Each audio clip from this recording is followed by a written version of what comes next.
The classic presentation of an MI is crushing substernal chest pain, radiating to the left arm or jaw, as well as shortness of breath, fatigue, nausea, vomiting, and sweating. However, it's important to recognize that some patients, such as women and those with diabetes, can frequently have atypical presentations involving radiation to the right or even back pain.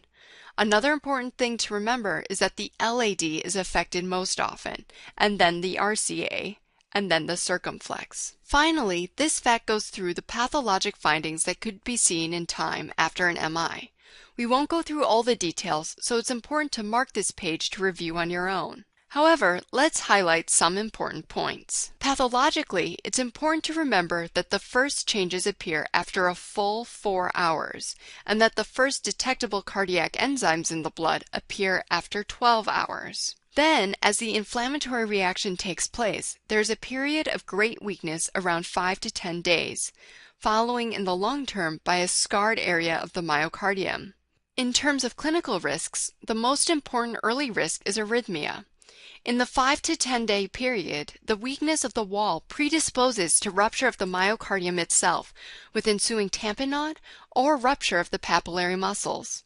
And in the long run, there may be an akinetic section of the myocardium that predisposes for a ventricular aneurysm.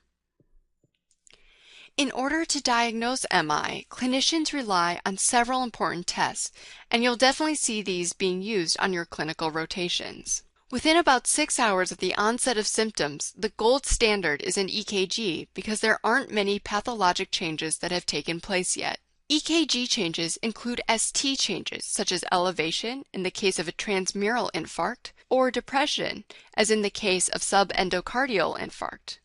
Also, you can see pathologic Q waves. In terms of blood tests, troponin 1 rises after 4 hours and is quite specific for myocardium. Hence, it is the preferred marker for diagnosis. The level will remain elevated for 7 to 10 days. CKMB can also be useful, but is less specific and therefore is best for diagnosing a reinfarction, since levels return to normal after 48 hours. Since MIs are so serious, it's important to distinguish two important kinds of MI: transmural versus subendocardial. As the name implies, a transmural infarct is one that affects the entire wall of the heart, leading to severe necrosis as well as ST elevation. On the other hand, subendocardial infarcts involve only the subendocardium, a region that is particularly vulnerable to ischemia due to the nature of its perfusion. This results in much less necrosis and generally correlates with ST depression on EKG, so these two are fairly easy to distinguish.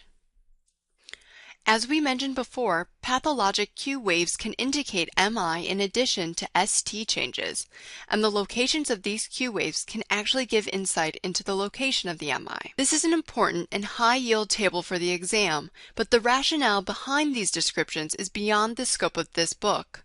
Please be sure to memorize which leads are associated with which arteries.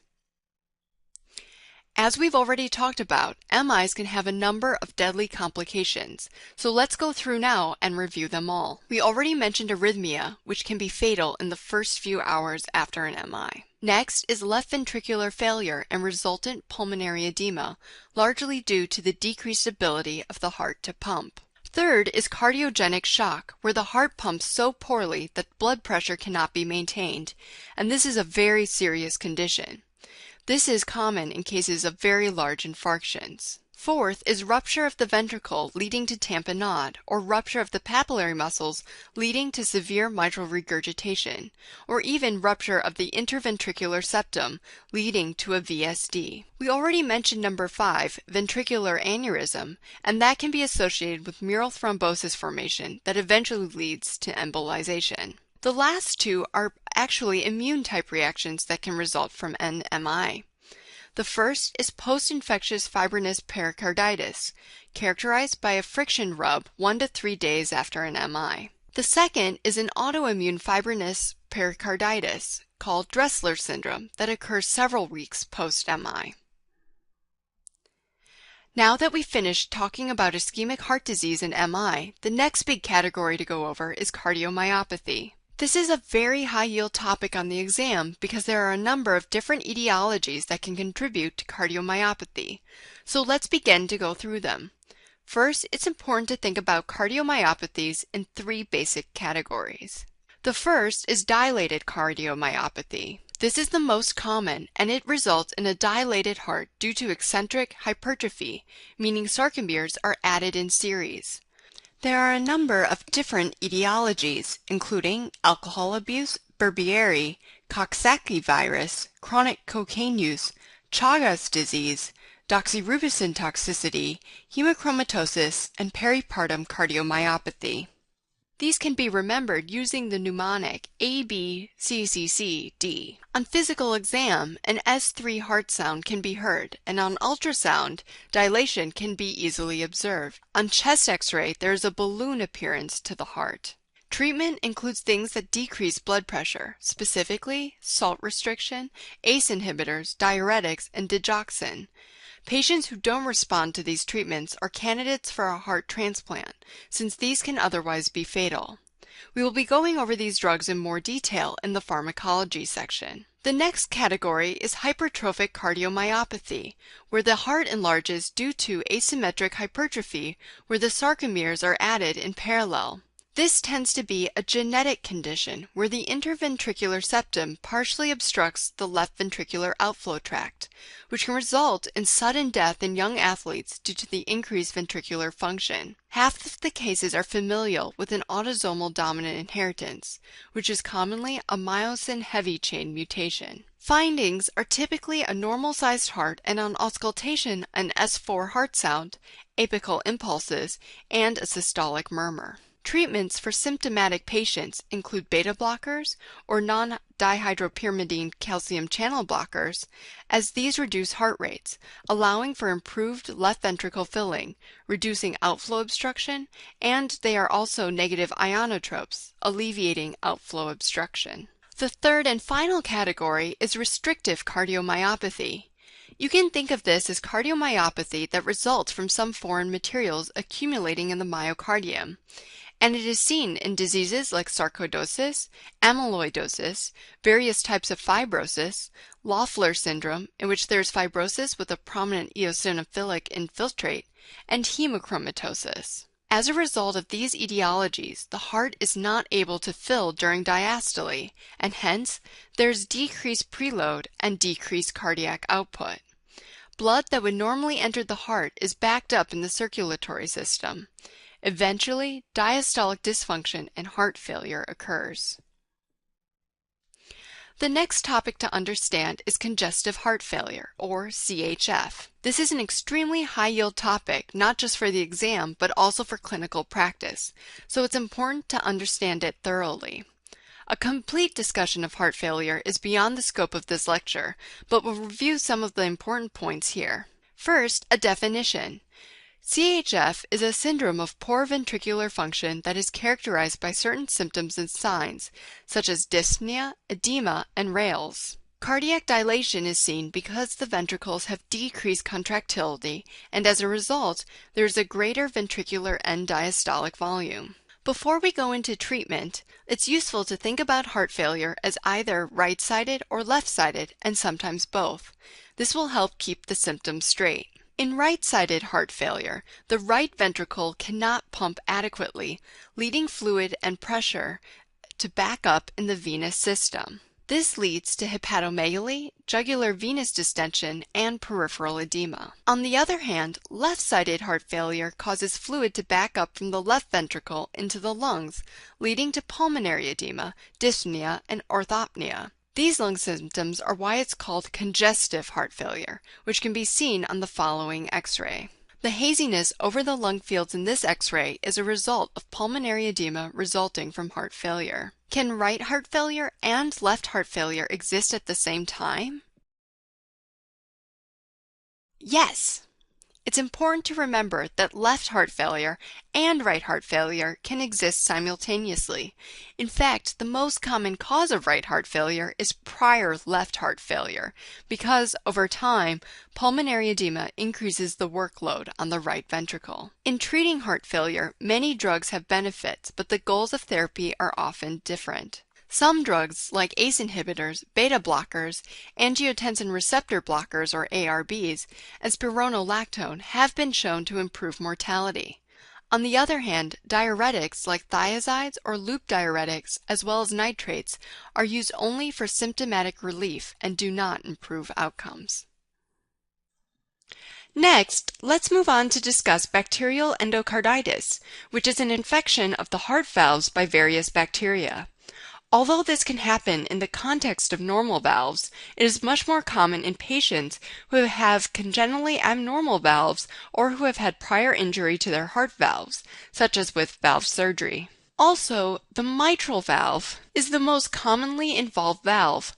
However, involvement of the tricuspid valve should tip you off to IV drug abuse because contaminated drugs injected directly into the vein are the perfect source of bacteria flowing directly toward the tricuspid valve. This can be remembered with "don't try drugs." Here's a question.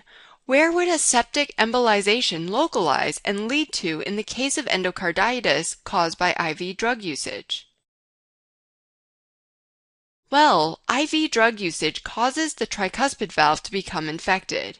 If a bacterial vegetation embolizes, it would then travel from the right side of the heart to the lungs, leading to a pulmonary infarction or abscess. The signs and symptoms of bacterial endocarditis include fever, Roth spots on the retina, as seen here, Osler's nodes on the fingers and toes, Janeway lesions on the palms and soles, a new murmur, and splinter hemorrhages, which can be seen here. These all basically result from septic microemboli being shot off the valves and disseminating to tissue throughout the body. If bacterial endocarditis happens acutely, the offending pathogen is often Staph aureus and may involve previously normal valves. On the other hand, if the disease develops subacutely, it usually is a less virulent organism, like strep viridans, and it requires abnormal or previously injured valves. What are symptoms of acute infection? On the exam, key words such as rigors, also known as shaking chills,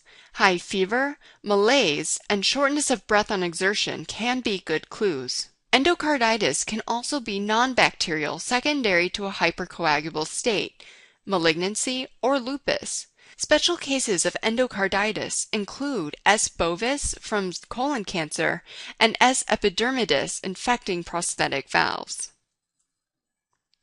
While we're on the topic of endocarditis, it's worth taking a quick detour to talk about rheumatic fever. This condition can result after streptococcal pharyngitis, commonly known as strep throat, if it's not treated. In the long run, this can lead to heart valve damage and subsequent endocarditis, especially of the mitral valve. Interestingly, this is mostly an immune-mediated disease and is not a direct result of the bacteria. Antibodies to M protein are found. It is often associated with Aschoff bodies or granulomas with giant cells, and activated histiocytes, also known as Anichikov cells. The mnemonic FEVERS, FEVERSS, can help you remember some important symptoms and findings of rheumatic fever. Fever, erythema marginatum, valvular damage, both vegetation and fibrosis, increased ESR, red-hot joints or migratory polyarthritis, subcutaneous nodules, and St. Vitus dance, a type of chorea characterized by rapid, jerk-like uncoordinated movements in the face, hands, and feet. Another infection that can affect the heart is pericarditis, where the infection is not inside the heart but outside of it.